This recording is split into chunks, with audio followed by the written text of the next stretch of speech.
لەگەڵ دەریای بەسام و خرۆشان بووم بە هاوڕێ تاگەیشتن بە دیمەنێکی دڵڕفێن.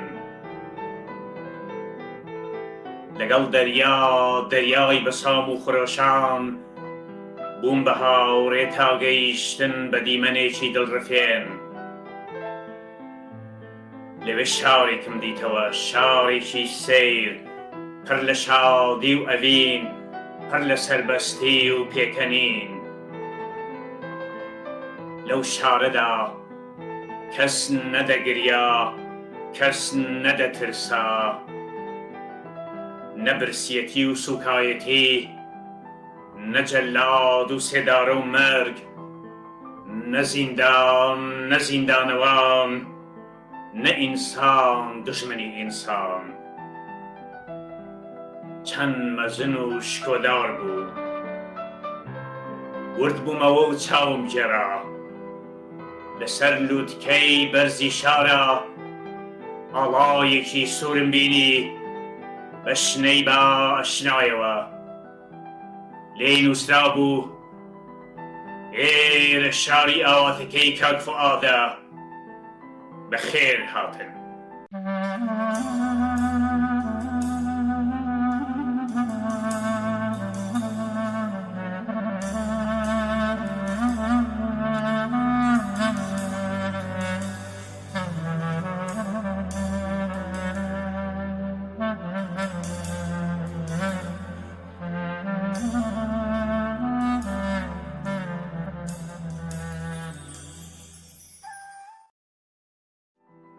بینەرانی خۆشەویست، سڵاو و ڕێز. شادی و بەختەوەریتان بە ئاوات دەخوازیم. لە بەرنامەی ئەم حەوتوەی یادی هاوڕێیانی گیان بەختکردووی کۆمەڵەدا ڕێز دەگرین لە یادی ئازیز و هەمیشە زیندووی کاک فوئادی ڕابەر. بە هیوام تا کۆتایی لەگەڵمان بن. سەرنجتان بۆ دیتنی بەرنامەی ئەم حەوتوە ڕابەکێشم. بۆ یادی بەرزی هاوڕێ فوئادی مستەفا سوڵتانی لە شێعرەکانی ئێڤەرێست.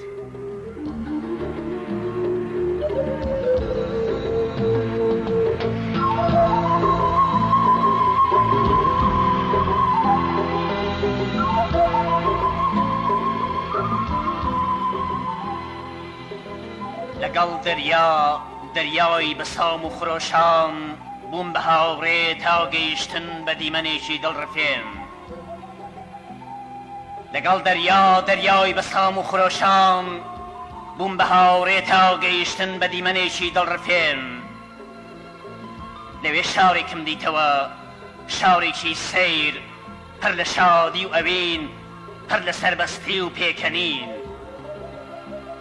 لەو شارەدا کەس نەدەگریا، کەس نەدەترسا، لە برسیەتی و سوکایەتی، لە جەلاد و سێدارە و مەرگ، نە زیندانەوان نە زیندان، نە ئینسان دژمنی ئینسان. چەند مەزن و شکۆدار بوو، ورد بوومەوە چاوم گێڕا. لەسەر لووتکەی بەرزی شارە ئاڵایەکی سوورم بینی، بە شنەی بە ئەشنایەوە. لێی نووسرا بوو: ئێرە شاری ئاواتەکەی کاک فوئادە، بەخێر هاتن.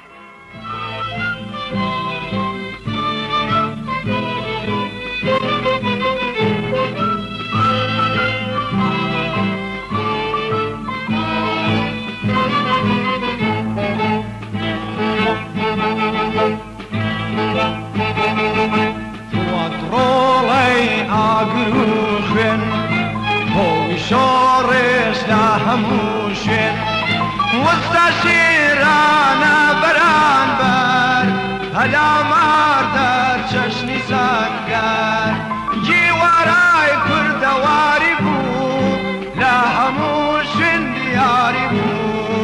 دەریای کاتی جوتیاران، دەمێ تۆڕی زەحمەت کێشان، دەمێ زەنگەر، دەمێ مەزرە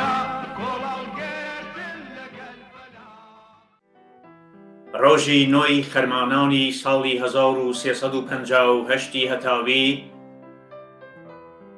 ڕوخساری ناسراوی بزوتنەوەی کۆمۆنیستی و ڕابەری شۆڕشجێر هاوڕێ فوعادی مستەفا سوڵتانی هاوڕێ لەگەڵ کاک تەمورسی ئەکبەری پێشمەرگەی چریکە فیداییەکانی خەڵک لە شەڕێکی نابەرابەر و قارەمانانەدا لەگەڵ ستونێکی گەورە لە هێزە داوگیرکەرەکانی کۆماری ئیسلامی لە جادەی مەریوان سەقز لە نزیک ئاوایی بستان گیانی بەخت کرد. بڕوا بە هێزی جەماوەری وشیار یەکەم شتە کە نێوی کاک فوعاد وە بیر دێنێتەوە عەتفی ئەو بە کرێکاران و خەڵکی زەحمەتکێش گەلێک لە دڵسۆزی و هاودەردی ئۆمانیستی بەرزترە.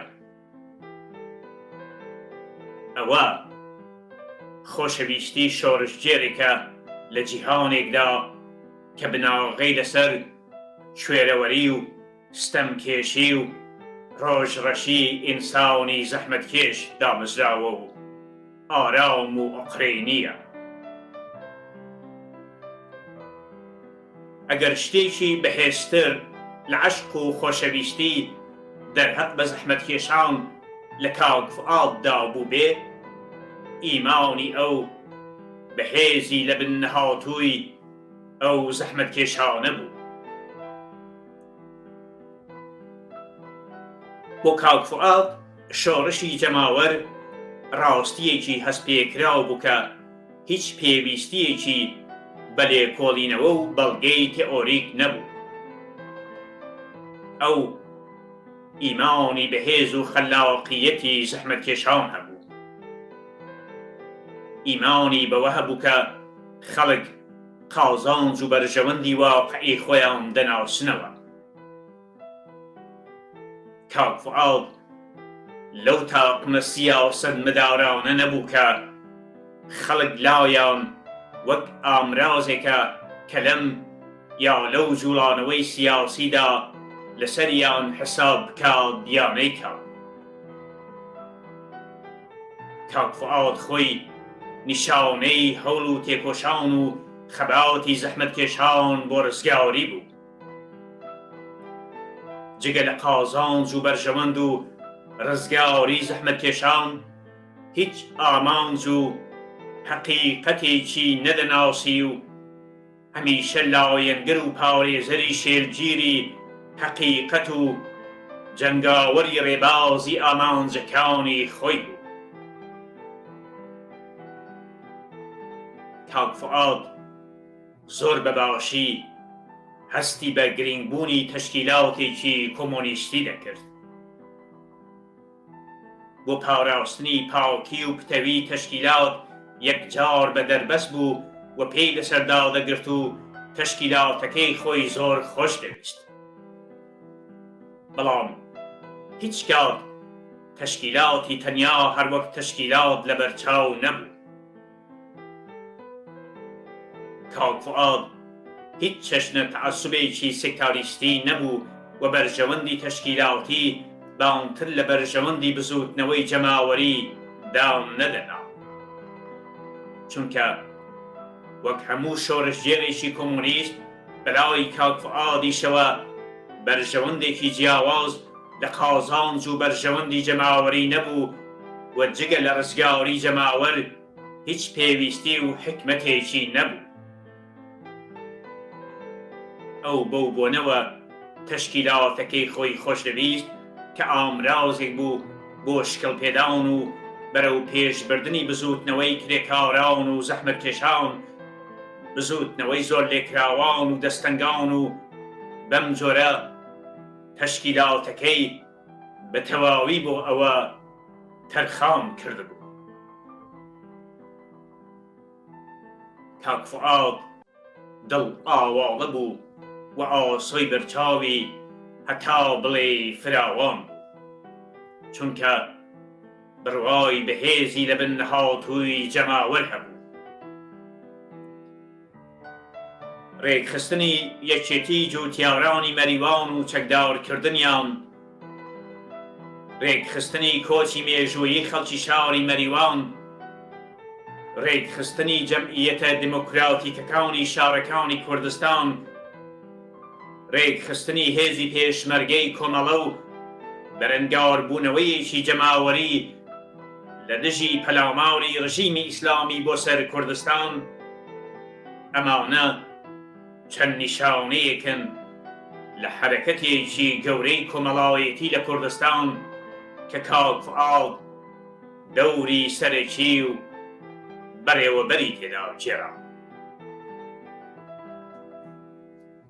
یەکێک لە تایبەتمەندیەکانی دیکەی کاک فواد کە بێگومان ئەو دێنێتە ریزی یەکەمی تێکۆشەرانی شۆڕشی کرێکاریەوە، بریتیە لە ڕۆشنبیری، ڕاست و ڕەوابوونی هەڵوێستەکانی و جەنگاوەری لە مەیدانی خەباتی سیاسیدا.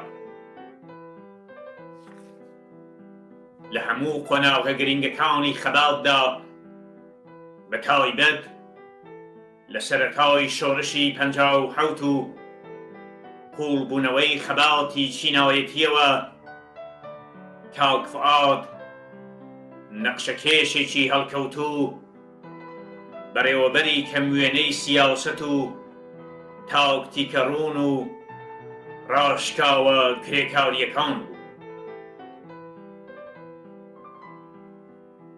خەبات بۆ پێکهێنانی ریزی سربەخۆ و بەیانی بەرژەوەندی سربەخۆی کرێکاران و زەحمەتکێشانی کوردستان بەرامبەر بە بۆژوازی کورد لە نێو بزوتنەوەیەکی ملیدا، یەکێک لە نمونە بەرزەکانی ڕەچاوکردنی سیاسەتی کرێکاری و کۆمۆنیستی لەلایەن کاک فوادەوە لە کوردستان بوو.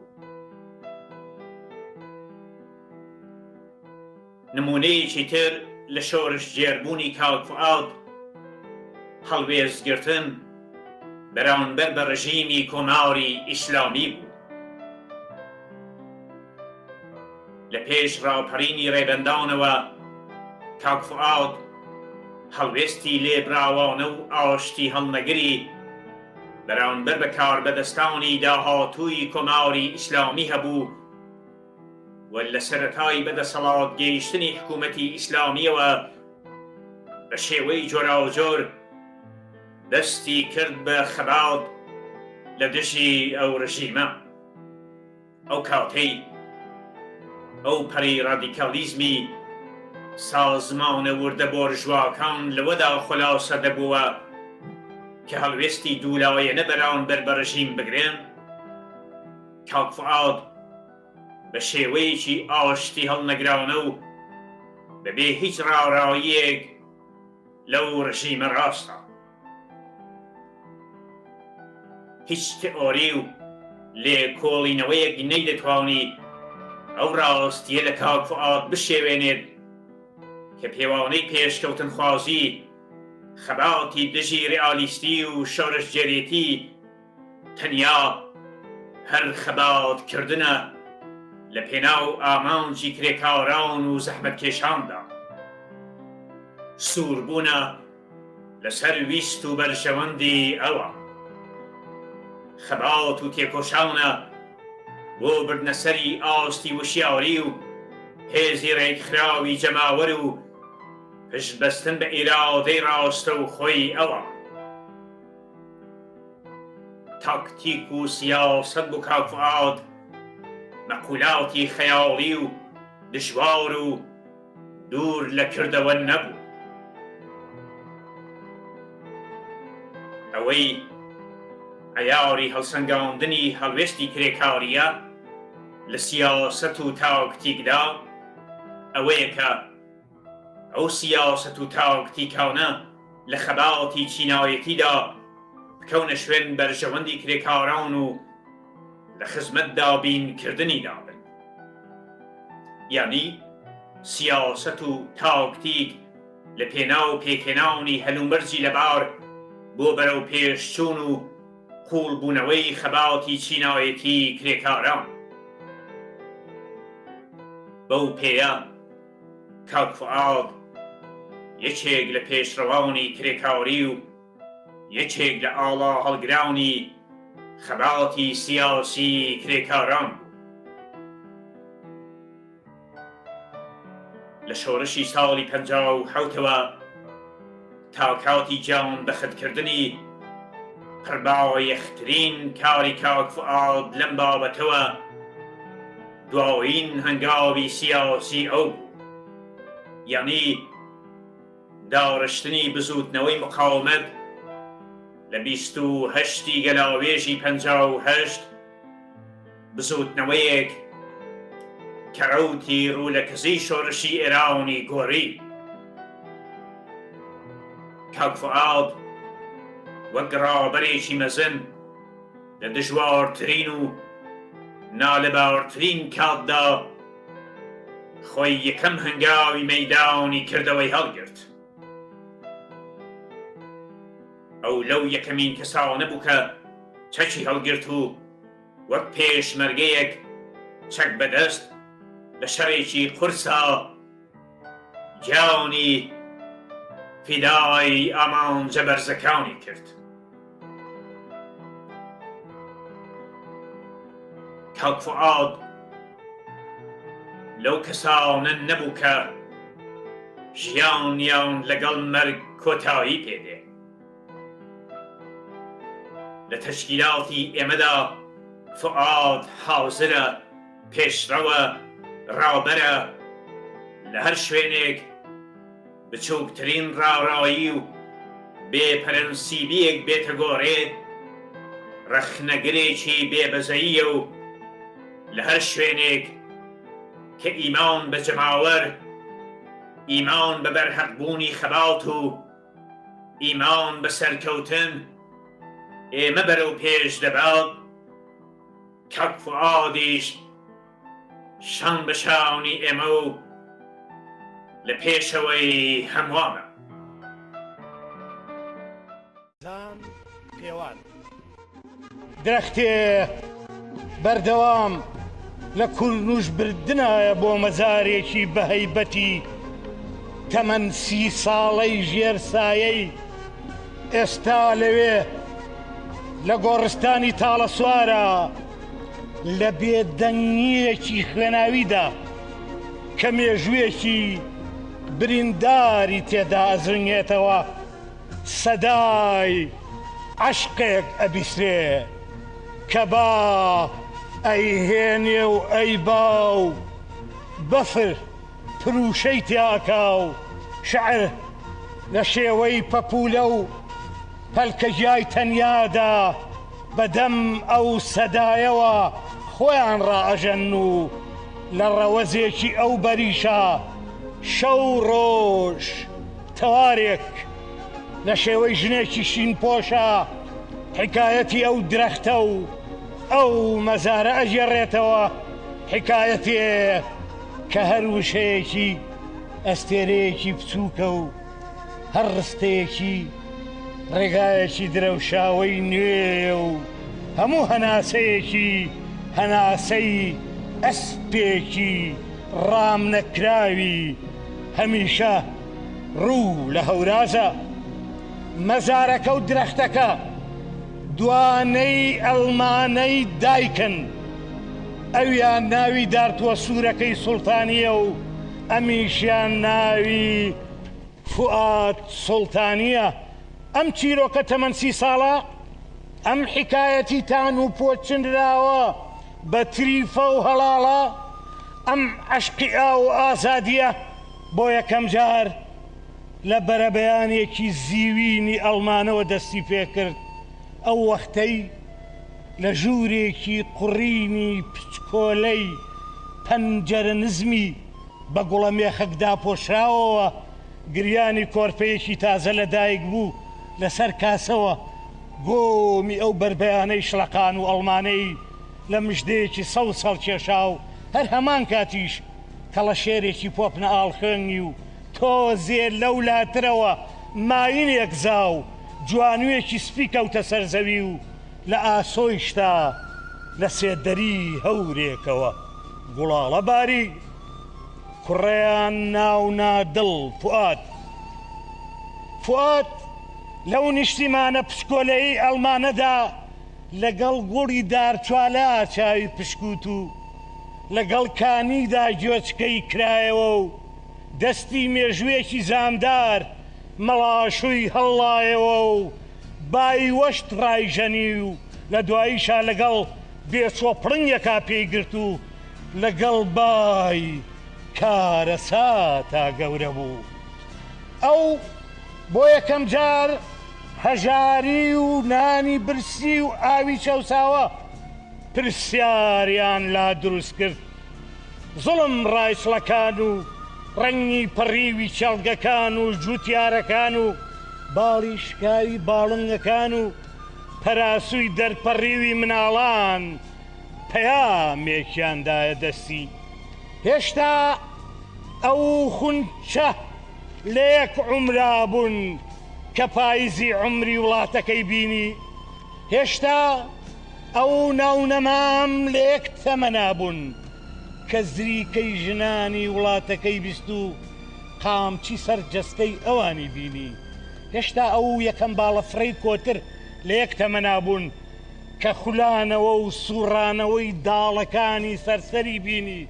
ئیتر ئەویش وەکو ئازاری ئەو خەڵکە باڵای کرد و وەکو قیژەی ئاخ و داخ پەیوی ڕۆژانەی خوێناوی و مانگە شەوی دەردەداری گوندەکان و دەرمانی گریاوی نزیک بالیف خەم دایگرت و بەڵام لای ئەو خەم بوو بە تروسکە، ژان بوو بە بروسکە، قیژەکان بوونە سرود و بۆ هەموویشیان سەری خۆی کرد بە ڕوانگە و کەوتە ڕێگا.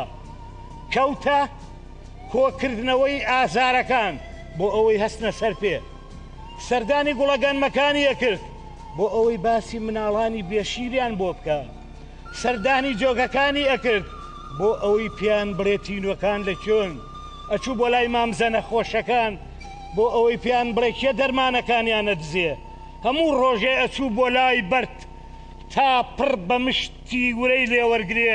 هەموو ڕۆژێ ئەو خەریکی ئەوە بوو پەیف بگۆڕێ بە هەنگاو بکا بە ئەزمون و ئەزمون بکا بەو پەنجانەی لە نووسینا ئەبن بە چاو.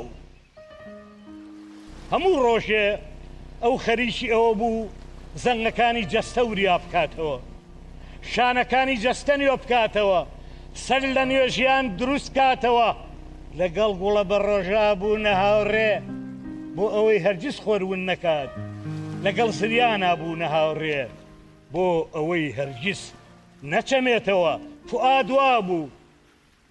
فوئاد خۆشەویستی هەموو ماڵە بریندارەکان بوو. فوئاد خۆشەویستی هەموو باڵندە غەمگینەکان بوو. خۆشەویستی هەموو ماسێ زرد و سوور و جوانەکان بوو چونکە تۆڕەکانی لێ دوورەخستنەوە.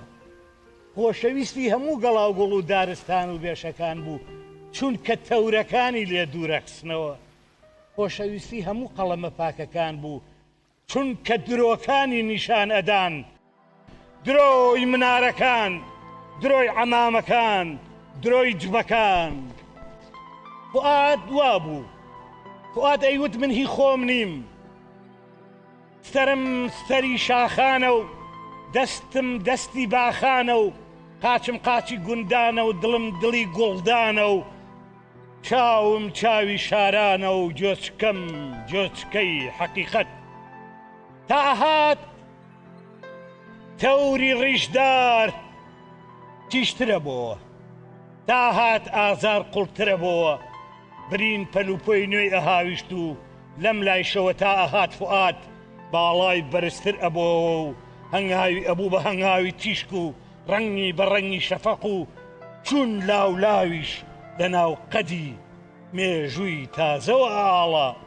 مێژووی تازە مێژووی هەستانەوەی ئەسپەکان بوو، هەستانەوەی کێڵگەکان، هەستانەوەی تاشەبەردەکان و هەستانەوەی شەقامەکان و هەستانەوەی ژنەکان. تاران پەچەی بە درەخت گرتەوە، عەبایدا بەسەر ئاوا و جوبەی کردە بەرجادە، ئەمامەی کردە سەری باخچە، بە زۆر ڕیشی بە گۆرانی هێشتەوە، کراسی عاشورای کردە بەر شیعر و مۆسیقای بێوەژن کرد و ژیانی کرد بە پرسە. تاران بەدەم کەسەوە پێ ناکەنێ، بەدەم مەرگەوە نەبێ. ئەو خۆشی لە هیچ نابینێ، لە مەرگ نەبێ. ژنی ئەو، کوڕی ئەو، کچی ئەو هەمویان ناویان هەر مەرگە و ئەوەی لەوێ لە دایک نابێ ژیانە. فواد سوڵتانی و مۆسیقا لە ناو شیعرابوون بەچرا، پەنجەی ئەو پەنجەی باران هەر یەک پەنجەن، سەری ئەو سەری هەتاو هەر یەک سەرن، قاچی ئەو قاچی ڕێگا هەر یەک قاچن لە ئیستەدا. تۆ بە ئاستەم فواد سوڵتانی و ڕووبارێ لە یەکتر گوێەکەیتەوە، لە ئیستەدا تۆ بە ئاستەم فواد سوڵتانی و ئازادی لە یەکتر گوێەکەیتەوە. ئیستا ئیتر فواد سوڵتانی بووە بەبا لە هەموو شوێنێکە و لە هیچ شوێنێکیش نییە، لە یەک وەختا لە مەریوانە و لە قەندیل، لە یەک وەختا لە جادەکانی تارانا پیاسە لەگەڵ قەسیدەیەکی شام لواکات و هەمان ساتیژە بەر دەرکای سەرای سلێمانی لەگەڵ بێکەسا ئەدوێت و بۆ ئەو سەفەری ناو بەفر و بەستەڵەکە شەعرێکی ئەو وەکو پاڵتۆ لە بەرەکە. ئیستا فواد سوڵتانی بووە بەنان، چۆتە هەموو ماڵێکەوە، بووە بە ئاو ئەخورێتەوە، بووە بە درەخت لە هەموو حەوشەیەکە، بووە بە پەنجەرەی هەموو ژوورێک و بووە بە ئاوێنەی بەردەمی ژنان و بووە بە مەمکەمژەی ساوایان و بووە بە حکایەت و دەما و دەم ئەجێڕێتەوە. قەڵەم هەموو وشە جوانەکانی خۆی خۆشەوێ، بەڵام وشەی ئازا لە پێش هەمویانەوە. لە مێژووی ئاخۆران و بخۆرانە ئەو دەمەی بەمووی ڕیش پەتی خنکان دروست ئەکرا و لە تارانەوە تا کوردستان درێژەبەوە، وەکو ئەو ساو وەکو ئێستاش ئەرزی حرام بەقەد ئەرزی هەموو وڵات بوو، ڕەنگی حرام لە هەموو ڕەنگەکان تۆختر و فتوای جەڵدە فتوای ڕەجم لە گشت پەیڤێک بەرزتر بوو. لەو دەمەدا بوو فواد هاتە ناو مین ڕێژی حرامەوە، سەری ئازادی ژنی کردبوو بە مانگ، باسی ئازادی ژنی کردبوو بە جۆگە و مەمکی ژنی کردبوو بە چراو، پرچی ژنی کردبوو بە پرد و ئازاری ئەوانی کردبوو بە پەیام. من قەسیدەم هێلانەیە بۆ هەر باڵندەیەکی کوردستان. من هەرگیز لێم نەپرسیون ئێوە لە کام ئاسمانەوە هاتوون، لە ڕۆژهەڵاتەوە فڕیون یان لە ڕۆژ ئاواوە، پێناسەی باکوورتان لە باڵتانە هەڵگرتووە یان نامەی باشوور لە دەنگتانە. من زامێکی کوردستانیم، ئەو خوێنەی لێم دێ چڕێکی هی ڕۆژهەڵاتە و چڕێکی ڕۆژ ئاوایە و تیلماسچێکی باکوورە و تیلماسچێکی باشوور. ئەو خوێنەی ئێستەیش لە بەرچاوی ئێوە لە سینەمەوە دێتە خوارێ و سەر تابام ئەکا بە شەفەق و ئەم هۆڵەش ئەکا بە گوڵجاری هەڵاڵە. ئەوە خوێنی فواد سوڵتانیە و جەستەی ئەوە لە ناو جەستەی مناو، دری ئەوە لە ناو شعری مناو. ئەوە هەمان دار هەناری قوربانیە وا لە ڕۆحی منە ئەڕوێ.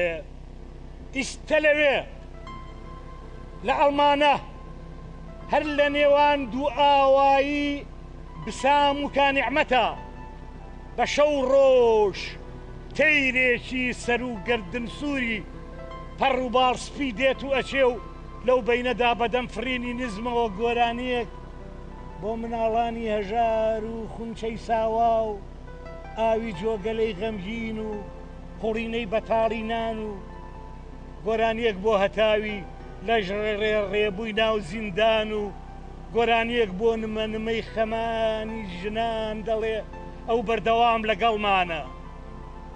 دەمێ نووشی قەڵەممانە و دەمێکی تر وا لە تابلۆی بەردەممانە و ڕۆژێکی تر ئەچێتە ناو گوڵدانەوە و جارێکی تر لەبەر پەنجەرەی ژوورەوە لە تەکمانە ڕائەوەستێ و لە نێوانی ڕێزە ڕێزەی بارانەوە خەیاڵێک و دوورە ڕوانێ لە هەر کۆبین ئەو لەوێ لە ئاوێنەدا کە سەیری خۆمانەکەین ئەویش دێتە پشتمانەوە و ڕائەوەستێ و سەیرمانەکە و پێ ئەکەنێ وەختێک کە چەپکە گوڵەکڕین ئەو هەمیشە گوڵێکیانە لە تێڤێدا هەمیشە ئەو لە ئازاری ناو دنیادا ئەبینین و ئەو کەناڵێکی بۆ نییە و لە گشت کەناڵێکی جوانی چاوە وێنەی دیارە وەختێ ئەچینە دەرەوە دەستی مناڵەکان ئەگرین ئەو یان بۆ بە نوقڕینا و ژیرفانیان و یاخوو بووە بەو جادەیەی درێژ درێژ ئەبێتەوە بەرەو کازیوەی زیوینی ئایندەیان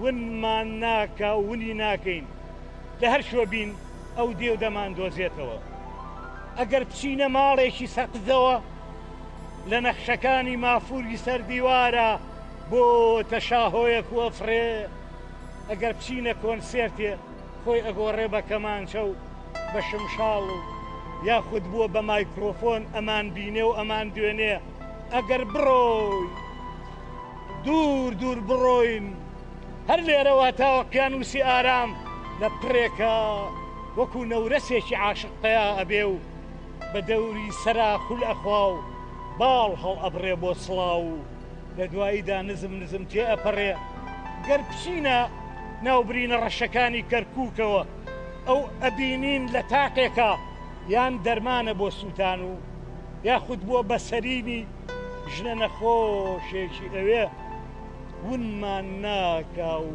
ونی ناکەین لە هەر شوەیەکی دنیا بین لە لۆچی هەر زەمانێکە ئەو ئەبینین من بە سەردان چوون بۆ دارفور لەوێ لە ناو قاقڕێکی برسێتیە لەوێ لە ناو سەرماوسۆڵەی بێکەسیا دوو جار بینیم یەکەم جاریان خۆی کردبوو بە پارویەک لە ناو دەستی پسکۆلانی مناڵێکاو جاری دوو هەم خۆی کردبوو بە بەتانی گرمۆڵە بووی ژێر دەوارێ ئەم ڕۆژانەش من ئەیبینم ئەم ڕۆژانەش من ئەیبینم زۆر ئەیبینم لە جادەکانی تارانە لە ناو ئاپورەی زامانە خۆی کردووە بە تیلماسکێ لە قوماشی ناوچەوانی شۆڕەژنێ و یاخود لە گەروی شەقامە بۆ بە باری هاوارێ من ئەیبینم هەموو ڕۆژێ من ئەیبینم لێرە بەیان لە هەر شوێنێ بە بەیانیان دەستی چەپی ڕۆژنامەیە و بەنی وەڕوان زەنگوڵ ئارەقەی ناوچەوانی کرێکارە و بە ئێواران زەردەی زەردەخەنەی ماڵە و لە شەویشە من ئەیبینم لەسەر ترۆپچی ئاوێر مانگە شەوی خۆشەویستی و داڕژانی تریفەیە ئیستە لەوێ لە گۆڕستانی تاڵە سواری ئەڵمانە شاتوێکی سوور بووە بە حیکایەتخوانی شەوانەی ئەو دەڤەرە و هەموو شەوێ بەشێک لە داستانەکەی فواد سوڵتانی ئەژێڕێتەوە و بەڵام داستان تەواو نابێ قسەی ئەو هەموو گەڵایە پەیوی ئەو هەموو گژوجایە تەواو ئەبێ و وەلێ قسەی برینەکانی جەستەی ئەو دوایی نایە ئیستە لەوێ ئەو شاتووە سی لقی خۆی ئەکا بە سی شەموو لە یادی فواد سوڵتانیە یەکەیەکە بە پەنجەکانی سی گەڵا دایانە گیرسێنێ ئیستەش ئێمە لێرە سی ئاوێنە سی ئینجانە سی مناڵ سی کانی سی کۆتر سی هەڵاڵە سی شعر لە بەردەمی گوڵاڵەیی ئەم یادەدا ڕیزەکەین و لەو کاتەشا کوردستانیش بەڕانک و چۆغەیەکی سوورەوە دێت و سی جار تەوێڵی ڕووناکی فواد سوڵتانی ماجەکات و لە دواییشە هەر هەمومان لە سی ڕیزە پێکەوە ئەچینەوە بۆ ئەڵمانە و لەوێ بەدەم حەیرانێکی باڕێزەوە باوەژەکەین بە شاتۆکەی سوڵتانیدا. بەرنامەی یادی هاوڕێیانی جانبەخت کردو کە تایبەتە بە ڕێزگرتن لە یادی کاک فوادی مستەفا سوڵتانی درێژە پێدەین. لێرەدا شعرێکی شاعر کاک ئەحمەد بازگرتان پێشکەش دەکرێت لە یادی کاک فواددا کە ساڵی 2009 زاینی نووسیوێتی.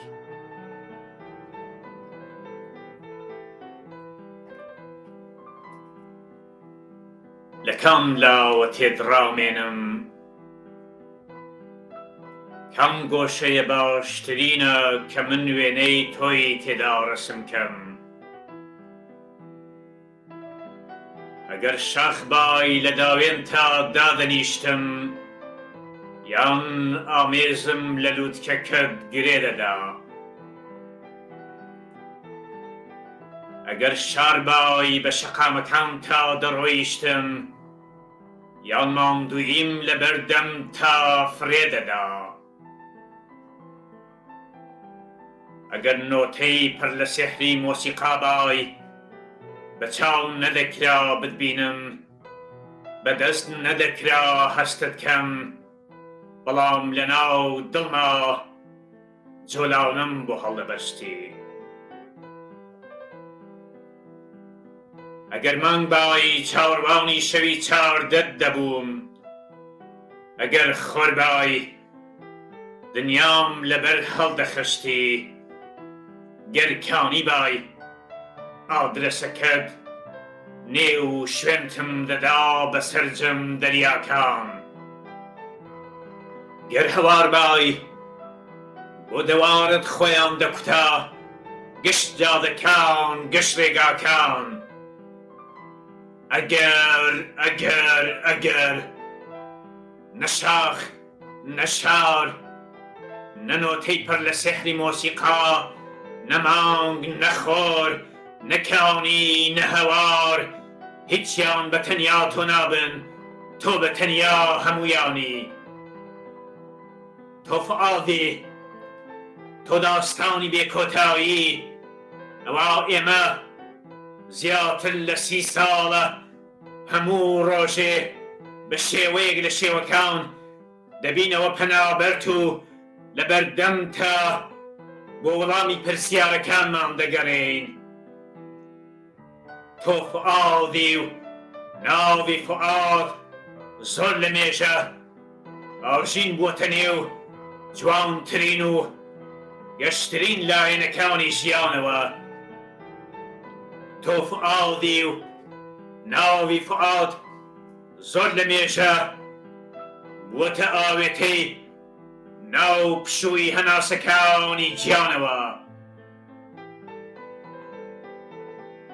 چۆن بانگت کەم لەکوێوە دێی تۆ پێ بناڵی ئەی لاوەسی 1 ساڵەکەی کەناری زرێبار چۆن بووکەوە لە ماوەیەکی هێند کەمە تۆ فریای هێندە زۆر کەوتی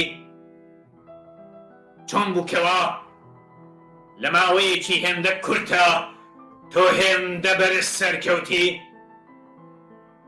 تۆ فعادی لە لای ئێمە لە لای نەوەکانی یەکێتی جوتیاران لە لای مناڵانی هێشتا لە دایک نەبووی کۆچەکەی مەریوان ئەوە زیاتر لە 30 ساڵە جێگەت هێشتا هەر بەتاڵە تۆ کاک فعاد ئەتۆ نەکەر لە زمرەی ئازیزترین مردووەکانی بەڵکو ئێستاش لە پێشەوەی گەورەترین زیندووەکانی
بینەرانی خۆشەویست،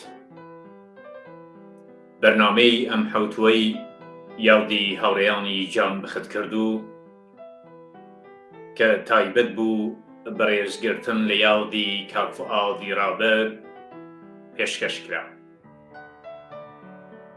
لە بەرنامەی حەوتووی داهاتووماندا ڕێز دەگرین لە یاودی ئازیز و خۆشەویستی هاوڕێیان ئیبراهیمی نگەهداری، ئەسەدی پەرتەونووری، ئەحمەدی شەعبانی و حەسەنی مۆڵێنا.